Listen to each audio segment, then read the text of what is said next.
¿Cuándo? Soy la doctora Silvina Conti de Corrientes Capital y hoy voy a hablar a propósito de la baja visión en adultos mayores de un caso. Pertenezco a la Fundación Baja Visión Corrientes y agradezco a Oftalmo Córdoba por la convocatoria en este evento. Primero deberemos recordar la definición de baja visión. Según la Organización Mundial de la Salud, baja visión se refiere cuando la agudeza visual en el mejor ojo, luego de todo procedimiento médico y o quirúrgico, es de hasta 3 décimas con la corrección óptica convencional. De esta primera parte de la definición se desprende el concepto de que el ojo contralateral tiene peor agudeza visual, que el criterio es bilateral, no monocular. Siempre luego de todo tratamiento médico y o quirúrgico. O sea, si nosotros tenemos un paciente con maculopatía y cataratas, deberemos considerar el rango visual posterior a la cirugía de catarata de ese paciente. Descartemos los casos de ambliopía y deberemos recordar siempre que son esos pacientes que no mejoran con sus anteojos convencionales. La definición también se refiere al campo perceptivo y nos habla que el campo visual en los pacientes con baja visión se encuentra restringido a una percepción solamente a 10 grados del punto central de fijación. Si nos ponemos a pensar entre las causas de baja visión en los adultos mayores, de acuerdo a su ubicación, no nos deberemos olvidar que muchas veces estos pacientes pueden tener restricción de la visión central. Por ejemplo, en el caso de maculopatías de distintos tipos, como también tal vez lo más común es la degeneración macular relacionada con la edad, ya sea húmeda o seca. Pero también pueden cursar en forma separada o en conjunto con una restricción del campo periférico, por ejemplo, porque son pacientes que tienen por otras patologías, por distintas situaciones, glaucoma, trombosis venosa o también en algunos casos de desprendimiento de retina. Estas causas que generan baja visión pueden aparecer separadas, pero también deberemos recordar que en algunos pacientes adultos mayores puede coexistir una degeneración macular relacionada con la edad con un glaucoma. De acuerdo al origen, deberemos tener siempre presente que puede ser de origen ocular netamente, por ejemplo, pacientes con maculopatía, con enfermedades heredodegenerativas, por ejemplo, Stargardt, retinosis pigmentaria, etc., enfermedades vasculares, oculares, como oclusiones venosas y arteriales, retinopatías de diferente tipo, como por ejemplo retinopatía diabética, hipertensiva, etcétera, de vuelta el glaucoma, diferentes tipos de neuropatías, pero también no debemos olvidarnos de causas sistémicas, por ejemplo, que comprometen el sistema nervioso central y que van a terminar generando un paciente con baja visión, como por ejemplo procesos degenerativos, desmielinizantes, atróficos, vasculares del sistema nervioso, específicamente, por ejemplo, los ACV y los aneurismas, los tumores del sistema nervioso que pueden generar baja visión con alteraciones del campo perceptivo y que pueden estar aislados o pueden sumarse a otras causas de baja visión en los adultos mayores, por ejemplo, un glaucoma. Pero, ¿qué sucede específicamente cuando un adulto mayor empieza a presentar síntomas de baja visión? Deberemos recordar que todas estas situaciones impiden el desarrollo de la vida diaria en estos pacientes. Y siempre al impedir esa palabra, como me referí recién, deberemos recordar que baja visión es igual a pérdida. ¿Pérdida de qué nuestros adultos mayores? Pérdida de la capacidad lectora, pérdida de poder coser, de poder realizar el tejido que tal vez lo hizo toda su vida. En el caso de los hombres, por ejemplo, de poder verse la cara para afeitarse, de la interacción social, del desplazamiento, de la independencia, porque a partir de la baja visión requieren de alguien que los ayude, por ejemplo, a salir de la casa, a hacer las actividades que tal vez, por ejemplo, ir al banco, ir a un cajero automático, y por ende, pérdida de la autonomía. Entonces deberemos recordar que nuestro paciente que lo tenemos enfrente, que viene ante un requerimiento y un pedido de respuesta ante su situación de baja visión, está teniendo una pérdida. Para eso vamos a ver acá, por ejemplo, a ese mismo paciente que viene y nos dice que no puede leer. Es un paciente que, por ejemplo, cuando intenta la lectura, sucede esto: pequeños escotomas separados, o a veces que cuando realiza la hilación del texto se le empiezan a aparecer, que le hace que le sea muy complejo la hilación del texto y el seguimiento del texto durante la lectura, donde el paciente llega a una parte y se pierde, tiene que volver para atrás, y esto a su vez genera mucha fatiga y frustración al intentar una actividad que tal vez toda la vida realizó, que le gusta y que ahora puede realizarlo en la tercera edad con cierta tranquilidad. Esto sucede en un paciente, por ejemplo, con edema macular por una degeneración macular relacionada con la edad, o por ejemplo, un edema macular diabético.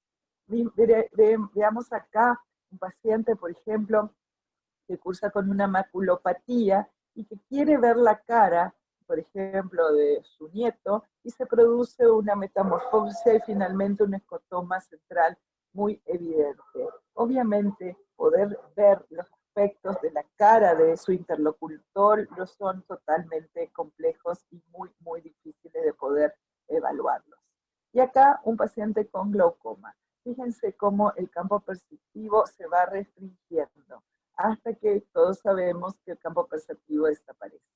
Obviamente esto genera una gran inseguridad en la marcha y una mayor posibilidad de accidentes en la vía pública en estos pacientes.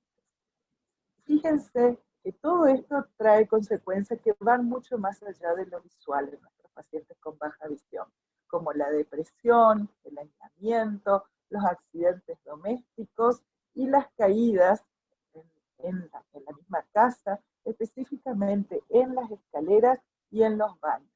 Fíjense, existe mayor riesgo de accidente doméstico en estos pacientes que en los espacios públicos. Y fíjense en este otro cuadro, donde vemos que se encuentra nombrada también las alteraciones de la vista o la audición como causa de caída en los pacientes de tercera edad. De esa manera, deberemos recordar la importancia del diagnóstico y de llevar a nuestro paciente a un equipo interdisciplinario de baja visión para que pueda lograr su rehabilitación. Pero también no nos debemos olvidar, y de acuerdo a lo que yo le estuve refiriendo anteriormente, de que estos pacientes tienen pérdida. O sea, la pérdida de la visión en un paciente deberemos considerarla dentro del rango de lo que sería la amputación de un miembro inferior. Es así la pérdida que tienen nuestros pacientes adultos mayores. Entonces, dentro de ese mismo grupo interdisciplinario, tendrá que el psicólogo asistir a nuestro paciente y al grupo de familiar o de referencia para tratar de enseñarle a atravesar la baja visión y esa crisis que genera la pérdida de la función visual. Fíjense acá, como el paciente cuando empieza a tener esa crisis generada, por ejemplo, por una degeneración macular relacionada con la edad, que le está impidiendo el desarrollo de la vida diaria, de, por ejemplo, leer, de coser, de tejer, va a ir pasando a través de diferentes etapas. ¿Cuándo es posible la rehabilitación? Cuando el paciente logra la etapa de aceptación de su situación visual. Muchas veces hay pacientes que sí lo logran y por ende la rehabilitación es exitosa. Sin embargo, hay pacientes que quedan en etapas de negación y, ¿por qué no?, de depresión, sumada a otros factores como la misma edad, donde prácticamente la rehabilitación va a poder ser prácticamente nula o no la vamos a poder lograr. La capacidad de duelar es personal y eso deberemos recordarlo. Acá juegan muchos otros factores factores de la vida previa, factores de la situación orgánica de nuestro paciente, del mismo deterioro neurológico que tienen pacientes adultos mayores, y entonces nuestra función es la de referenciarlos al grupo de baja visión, donde deberá ser contenido por un psicólogo en esta situación de pérdida. Acá voy a presentar el caso de una paciente mía que se llama Ticha, que es el apodo de esa señora.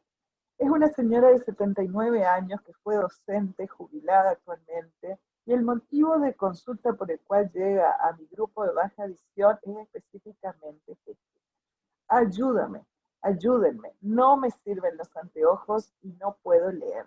Esta señora había estado operada de catarata bilateral, tiene glaucoma, también tiene degeneración macular relacionada con la edad, húmeda, recibe tratamiento con antiangiogénicos y también usa, o sea, habitualmente un esquema de medicación para el glaucoma. Específicamente, vamos a ver qué agudeza visual tenía esta paciente. La agudeza visual en el ojo derecho era de percepción solamente del campo temporal de visión, y sin embargo el ojo izquierdo es su ojo dominante, su ojo fijador, y tenía con su corrección una agudeza visual de 2 décimas. Primer acercamiento que hicimos con la señora Ticha fue ofrecerle un filtro para baja visión. Hay pacientes que no lo reciben, y sin embargo ella se adaptó bastante rápido a la utilización de un filtro neutro con su corrección. El fondo de ojo de esta paciente evidenciaba estas patologías a través de una excavación netamente glaucomatosa y también una degeneración macular en la parte central. El pedido de Ticha era: quiero volver a leer la oración de Santa Lucía. Fíjense, algo muy, muy particular. Es una señora muy católica y ella decía que ella quería específicamente eso, y entre tantas cosas que quería hacer, pero ese era uno de los requerimientos fundamentales de ella. Una mujer adulta mayor. Estuvimos probando en la rehabilitación diferentes ayudas ópticas, específicamente lupas para la visión de cerca. Sin embargo, nos animamos a esto, a probar la tecnología, cosa que en realidad es bastante compleja en los adultos mayores, es una limitación la edad. Pero gracias a que esta señora tiene un nieto que entiende de tecnología, fue una gran ayuda para poder solucionar y poder ayudarla. Utilizamos en este caso, fíjense, ella está utilizando una aplicación gratuita para baja visión que se llama Supervisión. Ahí vemos en una sesión de rehabilitación con un texto y un atril con luz, y fueron las primeras aproximaciones de ella a la magnificación, en este caso en un celular. Fíjense las primeras sesiones de esta señora, por eso le digo una adulta mayor, que se anima a la tecnología. La utilización de celulares nos viene a solucionar, digamos, lo podemos considerar como si fuera una ayuda óptica real, porque el celular, en este caso, es en realidad una herramienta de rehabilitación. El poder utilizar una aplicación, que en este caso es gratuita, permite la magnificación del tamaño de la letra, como en algunos casos ella no lo usaba, es cambiar el fondo, el color del fondo con el color de la letra. No nos olvidemos que estos pacientes perciben altos contrastes y en algunos les gusta más ver un fondo negro con una letra blanca. En este caso ella prefería letra negra, fondo blanco. Y fíjense acá estamos ya con un avance donde ella decidió utilizar el celular como una herramienta de magnificación colocado en una ayuda no óptica, que en este caso sería un trípode, donde le permite a ella colocar detrás el texto que ella quería leer. Le permite la libertad de las manos, utiliza una mesa para apoyar la ayuda óptica, que en este caso es el celular, y el trípode, y detrás perfectamente puede, fíjense ahí las letras, con su corrección, ella sigue trabajando, y lo importante es que lo hace a una distancia muy buena de lectura, no está muy próxima, lo que le disminuye la fatiga y la posiciona bien frente al texto. Y ahí vemos otra donde, más allá de la ayuda óptica, fíjense que ella tiene montada en el atril, está trabajando con una tableta que está en sus manos y que en la tableta le permite ver imágenes. Eh, la tecnología en realidad es una limitación para nuestros adultos mayores, tienen miedo, pero en realidad vale la pena intentarlo y motivar a estos pacientes la utilización de la tecnología, sobre todo reconociendo que muchas veces los nietos o sobrinos de estos pacientes adultos mayores que pueden tener buena predisposición a su ayuda, pueden ayudarlo mucho para la utilización de estas herramientas electrónicas como elementos de magnificación. Esta señora aprendió, ya les dije que era docente jubilada, toda su vida leyó, y la verdad que se sintió muy conforme de poder venir a realizar las actividades que ella solicitaba. De todas maneras, siempre es importante dentro de la rehabilitación generarle conciencia de las mismas limitaciones que puede tener su patología, o sea, trabajar sobre algo muy seguro, no generar falsas expectativas en estos pacientes, porque eso es muy contraproducente, genera mucha frustración en ellos, y no nos olvidemos que son pacientes que vienen con situación de pérdida, y nosotros no deberemos generar más situaciones de frustración en ellos. Es muy importante también no olvidar en estos pacientes reconocer la capacidad neurológica de ellos, en qué situación se encuentran, tal vez interconsultar a un neurólogo, ¿por qué no? No nos olvidemos que son pacientes adultos mayores que pueden tener componentes vasculares al sistema nervioso y que tal vez eso también puede llegar a perjudicar el desempeño en la utilización de las ayudas ópticas. Y siempre hay algo más, y esto es lo último, porque a veces dentro de esa pérdida, le traigo esta frutilla de la torta, pensar de que, ¿por qué no nuestros pacientes adultos mayores con baja visión pueden seguir haciendo sus actividades? Esta señora que estamos viendo acá realizó esa pintura que ustedes ven del lado izquierdo, que es increíblemente realizada en una paciente que tiene baja visión generada por una maculopatía miópica. Ella tiene una miopía degenerativa y sin embargo, y a pesar de eso, este paciente motivado realiza actividades como ser la pintura que realizó el resto de su vida. No nos olvidemos que estas herramientas como el arte son herramientas muy importantes, son motivacionales, y por qué no incitar a realizarlas en grupos de pacientes que tengan la misma situación visual, donde la unión, el grupo, el compartir con pares de la misma situación visual, que en este caso sería la baja visión, y también la edad de estos pacientes, ayuda al fortalecimiento, en este caso, de la situación de pérdida que tienen todos ellos. En conclusión, la baja visión en adultos mayores es una situación que va mucho más allá de los límites de la oftalmología. No nos olvidemos lo que había referido hace un rato de la pérdida de autonomía, de la mayor incidencia de caídas de estos pacientes. Compromete no solo al paciente, sino también a su entorno, su grupo de referencia y su grupo familiar. Y es nuestra responsabilidad y compromiso el derivar a los pacientes a la rehabilitación visual. Muchas gracias.